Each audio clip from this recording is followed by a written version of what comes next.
कि 19वीं सदी अंग्रेज की थी, 20वीं सदी कांग्रेस की थी, 21वीं सदी भारतीय जनता पार्टी की। चीन का जलजला चल रहा है, अगला मुकाम क्या है इसमें कोई संदेह मत रखिएगा। हम वर्ल्ड की सुपर पावर नहीं बनना चाहते, हम जगत गुरु बनना चाहते हैं, क्योंकि पावरफुल व्यक्ति के बगल में खड़े होकर अक्सर आप संकोच, ठिठका, कहीं कहीं दबा हुआ महसूस कर सकते हैं, परंतु गुरु के बगल में खड़े होकर आप आनंदित, आह्लादित और उन्नत महसूस करते हैं। हिंदू तन मन, हिंदू जीवन, रग रग हिंदू मेरा परिचय। होकर स्वतंत्र मैंने कब चाहा मैं कर लूं जग को गुलाम, मैंने तो सदा सिखाया है करना अपने मन को गुलाम। गोपाल राम के नामों पर कब मैंने अत्याचार किया, कब दुनिया को हिंदू करने घर घर में नरसंहार किया। कोई बतलाए काबुल में जाकर कितनी मस्जिद तोड़ी, भूभाग नहीं शत शत मानव के हृदय जीतने का निश्चय। हिंदू तन मन, हिंदू जीवन, रग रग हिंदू मेरा परिचय। हिमालय के आंगन में प्रथम उसे किरणों का दे उपहार, उषा ने हंस अभिनंदन किया और पहनाया हीरक हार। जगे हम लगे जगाने विश्व लोक में फिर फैला आलोक, व्योम तम पुंज हुआ तब नष्ट, निखिल संस्कृति हो उठी अशोक।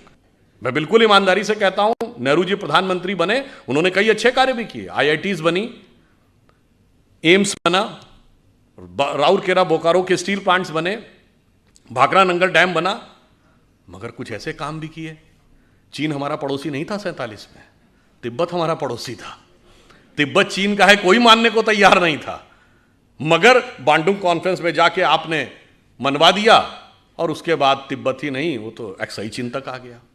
तो जो गलती है वह भी मानना होगा। आपको पता है नॉर्थ वेस्ट फ्रंटियर प्रोविंस जो आजकल खैबर पख्तूनवा है, फाटा का इलाका, वहां मुस्लिम लीग नहीं जीती थी, वहां कांग्रेस जीती थी। खान अब्दुल गफ्फार खान मिलना ही नहीं चाहते थे पाकिस्तान से, और उस समय यह स्टैंड लिया गया कि कोई लैंड रूट नहीं तो हम कैसे जुड़ जाएं। ईस्ट और वेस्ट पाकिस्तान 2000 किलोमीटर दूर होकर एक देश हो सकते थे, हम वो नॉर्थ वेस्ट फ्रंटियर प्रोविंस हमारा हिस्सा नहीं हो सकता था। और जब हमने मना कर दिया तो खान अब्दुल गफ्फार खान का यह स्टेटमेंट है कि आपने हमको भेड़ियों के हाथों में छोड़ दिया है।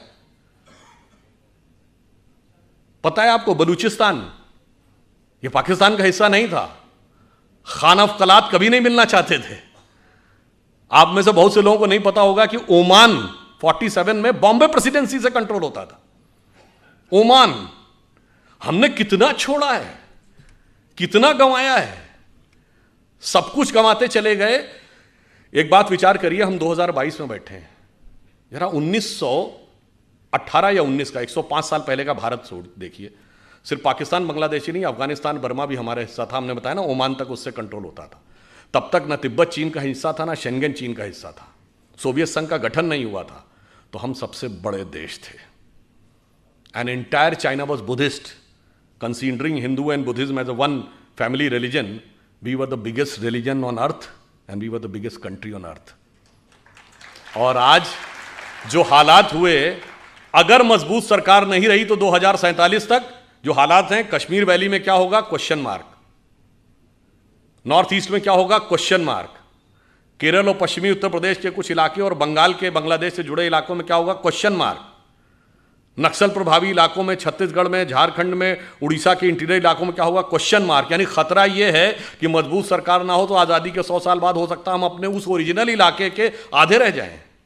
इन सब चुनौतियों को समझना है और उसके अनुसार हमें यह संघर्ष करना है कि स्वतंत्रता को हमें सार्थक करना है। उसके लिए हमें इन सारे जितने भी प्रकार की चीज़ें हैं उससे चौकन्ना रहना है। और जो मैकाले का माइंडसेट 19वीं सदी का और मार्क्सवाद का माइंडसेट 20वीं सदी का, दोनों से अपने मन में जितने विष हैं उस मनोरोग से मुक्ति पानी है। और जो अभी कहा गया था कि 21वीं सदी हमारी होगी, तो मैं बताना चाहता हूं कि 1 जनवरी 1901 को जब इस देश में सूरज उगा तो पूरे देश में किसकी सरकार थी, अंग्रेज़ की। 1 जनवरी 1951 को पूरे देश में किसकी सरकार थी, कांग्रेस की। और 1 जनवरी सन 2001 को जब 21वीं सदी के सूरज की पहली किरण इस देश की धरती पर गिरी तो इस देश में किसकी सरकार थी, अटल जी के नेतृत्व में भाजपा की। अगले दशक में मोदी जी के नेतृत्व में स्पष्ट बहुमत की। मतलब बहुत साफ है नियति का संकेत कि 19वीं सदी अंग्रेज की थी, 20वीं सदी कांग्रेस की थी, 21वीं सदी भारतीय जनता पार्टी की। तो 21वीं सदी हमारी है, हमारी उस विचार की है। इसलिए अब हम आगे बढ़ें और मन में ये पूरा कॉन्फिडेंस रखें कि अगला वक्त हमारा ही आने वाला है। और ये सिर्फ देश के अंदर नहीं, बस एक पंक्ति कहकर बात समाप्त करता हूं। देखिए, दुनिया का आप पूरा देख लीजिए। एक दौर में 2500 साल पहले हम दुनिया के पावर सेंटर थे, economic, intellectual and military power centre. जब वो खत्म हुआ, भारत का डाउनफॉल हुआ, तो सेंटर कहाँ गया? King Darius of Persia, Iran की तरफ चला गया। फिर जब ईरान का डाउनफॉल हुआ तो मेसोपोटामियन एम्पायर, बगदाद का एम्पायर। फिर उसका डाउनफॉल हुआ तो टर्किश एम्पायर। टर्किश एम्पायर के बाद रोमन एम्पायर, पहले ईस्टर्न रोमन एम्पायर जिसका इस्तांबुल कैपिटल थी, जो आज टर्की की है। उसके बाद रोमन एम्पायर। रोम का डाउनफॉल हुआ तो पुर्तगाल और स्पेन का ज़माना। पुर्तगाल और स्पेन के बाद ब्रिटेन और फ्रांस का ज़माना। ब्रिटेन और फ्रांस के बाद अमेरिका का ज़माना। अमेरिका में सबसे prosperous west coast, San Francisco, Los Angeles belt. उसके बाद अब पिछले 100 साल में आ जाइए, जापान का ज़माना। जापान के बाद आ जाइए पिछले 50 साल में tigers of the Asia Pacific, Hong Kong, Taiwan, Singapore, Macau. अब चीन का जलजला चल रहा है, तो अगला मुकाम क्या है? इसमें कोई संदेह मत रखिएगा कि अगला मुकाम हमारा आने वाला है। और हम यदि दुनिया में आगे बढ़ेंगे तो we are not there to dominate the world, we are there to motivate the world.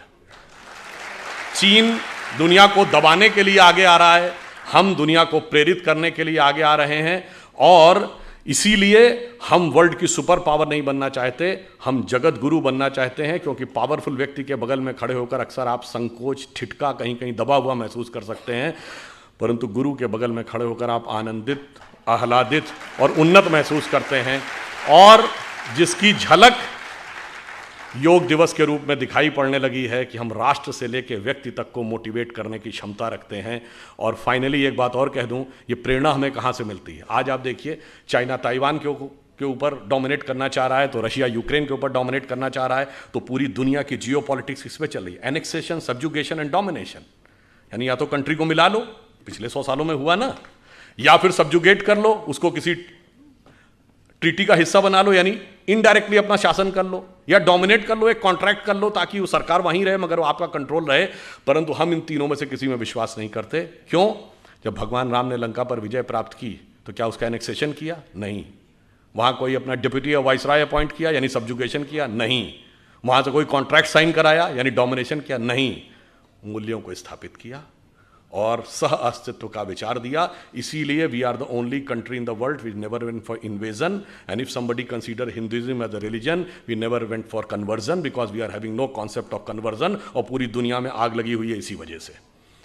इसलिए अगर 21वीं सदी में विश्व का उदय होना है तो वो सिर्फ हम ही दे सकते हैं, और हमारे अंदर ही वो क्षमता है। अटल जी की कविता की यह पंक्ति, उस विचार जिसे सांप्रदायिक कह के बहुत लांछित किया जाता है, वो सिर्फ हमारी उन्नति के लिए अमृतकाल जरूरी नहीं है। जब 2047 में हम उस पीक के ऊपर बैठे होंगे, उस समय हम दुनिया को क्या दे रहे होंगे? उनकी प्रख्यात कविता जो पुराने लोगों को याद होगी, हिंदू तन मन हिंदू जीवन, रग रग हिंदू मेरा परिचय। तो उन्होंने कहा था कि होकर स्वतंत्र मैंने कब चाहा मैं कर लूं जग को गुलाम, मैंने तो सदा सिखाया है करना अपने मन को गुलाम। गोपाल राम के नामों पर कब मैंने अत्याचार किया, कब दुनिया को हिंदू करने घर घर में नरसंहार किया। कोई बतलाए काबुल में जाकर कितनी मस्जिद तोड़ी, भूभाग नहीं शत शत मानव के हृदय जीतने का निश्चय। हिंदू तन मन हिंदू जीवन, रग रग हिंदू मेरा परिचय। और फाइनली एक कॉन्सेप्ट अपने दिमाग से पूरी तरह निकालना पड़ेगा। ये जो हमसे कहा गया ना, हम वो देश थे जो आके सेटल होते गए तो लोग बसते चले गए। सरजमीने हिंद पर अक़वाम आलम के फिराक, काफिले बसते गए हिंदोस्तां बनता गया। ये हम सराय नहीं थे कि आके सेटल होते गए, हम वो थे जहाँ ज्ञान का पहला उदय हुआ और पूरे विश्व को हमने संदेश दिया। इसलिए हमारा राष्ट्रवाद क्या है? हिमालय के आंगन में प्रथम उसे किरणों का दे उपहार, उषा ने हंस अभिनंदन किया और पहनाया हीरक हार। जगे हम लगे जगाने विश्व लोक में फिर फैला आलोक, व्योम तम पुंज हुआ तब नष्ट, निखिल संस्कृति हो उठी अशोक। तो संपूर्ण संसार को शोक से विरत करके उसे सुख के मार्ग पर प्रेरित करने की सामर्थ्य हमारी है। इसके लिए आप प्रण करें, कमर कसें, स्वतंत्रता को सार्थक करने कमर कसें, बलिदान करें, जो पाया उसमें खो न जाएं, जो खोया उसका ध्यान करें।